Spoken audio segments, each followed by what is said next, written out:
నమస్తే. కిరణ్ టీవీ భక్తి ప్రేక్షకులకి స్వాగతం. ప్రస్తుతం మనతో పాటు ఉన్నారు ప్రముఖ ఆధ్యాత్మికవేత్త, జ్యోతిష వాస్తు పండితులు, లలిత అమ్మవారి ఉపాసకులు నానాజీ పట్నాయక్ గారు. నమస్కారం గురుగారు. శ్రీమాత్రే నమః. గురుగారు, మనం ఏ వారం పుట్టిన వాళ్ళ బిహేవియర్ అనేది ఎలా ఉంటుందో మీరు చెప్తూ వస్తున్నారు. అందులో భాగంగా ఇప్పుడు శనివారం దగ్గర ఉన్నాం గురుగారు. శనివారం పుట్టిన వాళ్ళ గుణగణాలు ఎలా ఉంటాయి, వీళ్ళకి కలిసి వచ్చే డైరెక్షన్ కానీ నెంబర్స్ కానీ వారము ఇవన్నీ తెలియజేస్తారు. ఈ శనికి సంబంధించిన దాంట్లో నేను రీసెర్చ్ చేసినప్పుడు ఏంటంటే శని నెంబర్ ఎలా ఉంటుందంటే 8 నెంబర్. సో 8 నెంబరు కింద ఒక 0 పైన ఒక 0 అవును ఉంటే వీళ్ళ డౌన్ఫాల్ విపరీతంగా ఉంటుంది. హై లెవెల్లోకి వెళ్తే కూడా ఎవరు వీళ్ళని అందుకోలేరు, అంత హై రేంజ్లో ఉంటుంది. మీరు శనిపాలిత కంట్రీస్ కూడా చూసుకుంటే వెనిజువేలా ఆయిల్ దొరుకుతుంది, కానీ అది పేద దేశం అయిపోయింది. ఇరాన్, ఇరాక్ లాంటి కంట్రీస్ గొప్ప దేశాలు, అక్కడ ఆయిల్ దొరుకుతుంది. ఇక్కడ ఏంటంటే శనివారం పుట్టిన వాళ్ళు వాళ్ళ స్పెసిఫిక్ లక్షణాలు కనుక చూసుకున్నట్లయితే వాళ్ళు శ్రమజీవులు. కానీ అదే శ్రమజీవులు కనుక బద్దకిస్తే వాళ్ళంత డౌన్ఫాల్ ఎవరు. శనివారం పుట్టిన వాళ్ళు కష్టపడటం మొదలు పెడితే వాళ్ళంతా అపర కోటీశ్వర్లు ఎవరెవరు. ఓకే, అయితే అట్టుంటారు. వాళ్ళ చేతిలో కర్మ ఉంటుందండి. శనివారం వాళ్ళకి గొప్పతనం ఏంటంటే మిగతా వాళ్ళందరికీ ఏమో మనం ప్రయత్నం చేద్దాము, రావచ్చు రాకపోవచ్చు అని ఉంటుంది. కానీ శనివారం విషయంలో అలా కాదు. శాటర్న్ శ్రమ వల్ల మీకు కోటీశ్వరుని చేసేవాడు, శాటర్న్ బద్ధకం వల్ల మిమ్మల్ని దరిద్రుని చేసేవాడు. అందరూ ఏమంటారు, అమ్మో శనివారం మంచిది కాదు అంటే, కానీ అలా కాదు. మీరు లిస్ట్ తీసుకుంటే అపర కుబేరుల్లో లిస్ట్ తీసుకుంటే శనివారం పుట్టిన వాళ్ళు కూడా ఉంటారు. మరి అప్పుడు వారు అవ్వకూడదుగా మరి. అవును, అంతేగా. అందులో స్పెసిఫిక్ ఏంటంటే బాగా కష్టపడే స్వభావం కలిగి ఉంటారు శనివారం పుట్టిన వాళ్ళు. వీళ్ళు ఎప్పుడైతే అబ్బా ఏం కష్టపడతాము అని బద్దకించారో ఈ రోడ్డు మీదకి వచ్చేసిన వాళ్ళందరూ శనివారం ఏమవుతారు. ఎస్ నేను కష్టపడతాను, నేను ఎందుకు గెలవనని ఒక మంచి పోటీతత్వంతో వెళ్ళారు. టాప్ 10లో కోటీశ్వర్లు వీళ్ళు ఒకరు ఉంటారు. ఇది ఫస్ట్ గుర్తుపెట్టుకోవాలి. ఇందులో మళ్ళీ దీన్ని కనుక ఇంకొంచెం ఎలాబరేట్గా తీసుకుంటే సాటర్న్ బాగా పాడయ్యాడు అనుకోండి, శనివారం పుట్టాడు, వాళ్ళు కొంచెం హెల్త్ ఇష్యూస్ రెగ్యులర్గా వస్తూ ఉంటాయి. సాటర్న్ బాగున్నాడు అనుకోండి, శనివారం పుట్టారనుకోండి, వాళ్ళు 100/100% 120 దాటాల్సింది వాళ్ళ ఏజ్. ఆయుష్ కారకుడు కదా, రోగకారకుడు. ఇక్కడ ఏంటంటే సాటర్న్ పాడయ్యాడు, రోగగ్రస్తుడు అవుతున్నాడు. సాటర్న్ బాగున్నాడు, దీర్ఘాయుమంతుడు అవుతున్నాడు.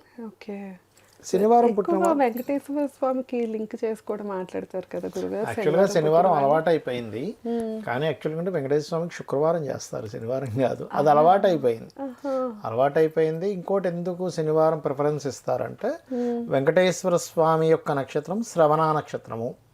శ్రవణ నక్షత్రం ఎందులో ఉంటుంది? మకర రాశిలో ఉంటుంది. మకర రాశికి అధిపతి ఎవరు? శని. అలాగా మనకి శనివారం అనేటువంటి లింకప్ అయిపోయింది, అట్లా అనమాట. సో ఇక్కడ ఏంటంటే సాటర్న్ యొక్క లక్షణాలు వీళ్ళలో ఎక్కువ ఉంటాయి. మొండితనం ఉంటుంది, శ్రామికులు అవుతారు. శని పాడైపోతే మహాబద్ధకస్తులు అయిపోతారు. కనీసం అదేదో అంటే బద్ధకస్తుడు అందాన్ని మీకు ఒక చిన్న ఇది చెప్తా సరదాగా.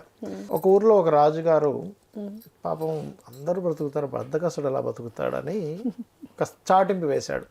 సరే ఊర్లో మహా అంటే ఎంతమంది ఉంటారు బద్ధకస్తులు నేను పోషిస్తాను అని. బోల్డ్ మంది జనాలు వచ్చేసారు. మంత్రి ఏంటో బాబు ఏదో ఒకరిద్దరు వస్తారనుకుంటే వేల మంది వచ్చేసారు. ఏం చేయాలంటే ఒక పెద్ద షెడ్ కట్టించి దాంట్లో అందరూ ఉండండి అని పెట్టారు. పెట్టి ఆ మొత్తం కమ్మలతో చేసిన ఇంటికి మంట పెట్టారు. అందరూ పారిపోయారు, ఇద్దరు మాత్రం మిగిలిపోయారు. ఇద్దరు ఎంత బద్ధకస్తులు అంటే ఒకటి ఒంటి మీద నిప్పు పడింది. అరే నీ ఒంటి మీద నిప్పు పడింది రా అని చెప్తే, అరే నీ చేత్తోనే తీసేరా అన్నాడు ఇంకోడు. ఎస్, వీళ్ళు నిజమైన బద్ధకస్తులు. అంటే శని కనుక పాడైతే అంత బద్ధకాన్ని ఇస్తాడు. ఒకసారి ఇలాగే ఒక్కొక్కసారి ఇప్పుడు ఏలినాటి శని ఇట్లా జరుగుతూ ఉంటాయి కదా, ఆ టైంలో అది కూడా బద్ధకం ఉంటుందండి. ఒక ఊర్లో ఒక అతన్ని పట్టుకు మోసుకుపోతున్నారు. వీడు బద్ధకస్తుడు, ఎందుకు పనికిరా ఊరవతలు పడేసేయండి అని. ఒక అతను వారి ఎందుకే పడేస్తున్నారు ఊరవతలు అంటే, ఏట్లో పడేద్దాం, ఎందుకే పర్లేదు మన పొలంలో చెనక్కాయలు తింటూ అయినా బతుకుతుంటే, సరే ఒలిచిచ్చే వాళ్ళు ఎవడైనా ఉన్నాడా అని అడిగాడు. అలా ఏంటంటే శని కనుక నెగటివ్గా ఆవహిస్తే వాడి తినడానికి కూడా బద్ధకమే. శని కనుక నెగటివ్గా ఆవహిస్తే ఒంటి మీద నిప్పు పడితే కూడా అరే నువ్వే తీసారా నీ చేత్తో అంటాడు.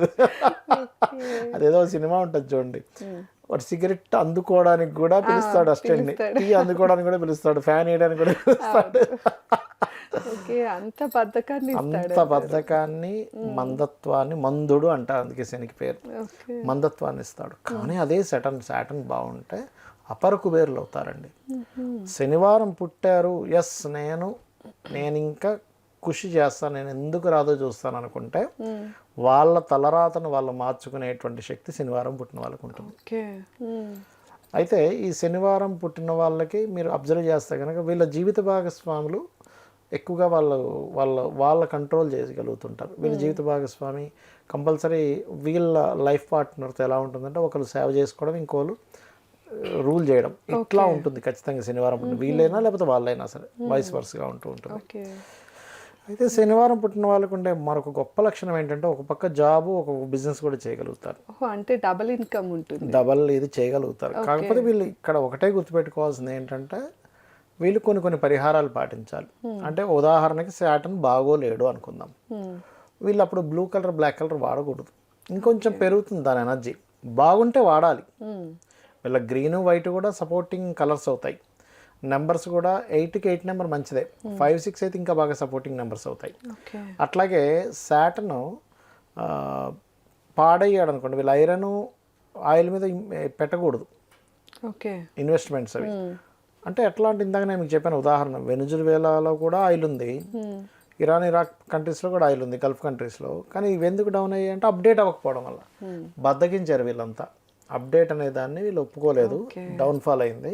వీళ్ళు అప్డేట్ చేసుకుంటూ వెళ్ళారు. అంటే ఇక్కడ ఏమవుతుందంటే 1 లీటర్ పెట్రోల్ తీయడం కోసం 2 లీటర్లు ఖర్చు అవుతుంది. ఇంకెక్కడి నుంచి ఇస్తాడు?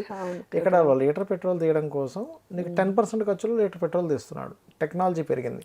సో వీళ్ళు ఏంటంటే శాటర్న్ పాలిత దేశాలు ఎంత అప్డేట్ అయితే ఎలా అయితే ఆ దేశాలు అభివృద్ధిలోకి వస్తాయో, కష్టపడేవాడు కేవలం ఏదో గుడ్డుగా కష్టపడడం కాకుండా వాడు అప్డేట్ అవుతూ కనుక కష్టపడగలిగితే అద్భుతంగా ఉంటుంది. సో అట్లా వీళ్ళు ఎక్కువగా వెంకటేశ్వర స్వామి ఆరాధన, మీరు ఇందాక అన్నట్టుగా ఆంజనేయ స్వామి ఆరాధన. వీళ్ళకి మరీ నెగిటివ్ ఎక్కువగా ఉందంటే వెంకటేశ్వర స్వామి, ఆంజనేయ స్వామి, అమ్మవారి ఆరాధన చేయడం చాలా మంచిది వీరికి చెప్పాలంటే. అది అలాగే గురుగారు, మీరే అయితే క్వశ్చన్ కూడా అడగకుండా అన్నీ చెప్పేశారు మొత్తం అయితే. సో విన్నారు కదా, శనివారం పుట్టిన వాళ్ళ గురించి అయితే మనం ఈ వీడియోలో చాలా విషయాలు తెలుసుకున్నాం. ఇంకా ఏమన్నా అనుమానం ఉంటే కింద కామెంట్ సెక్షన్లో తెలియజేయండి, తప్పకుండా దాని మీద కూడా వీడియో చేస్తాం. ధన్యవాదాలు.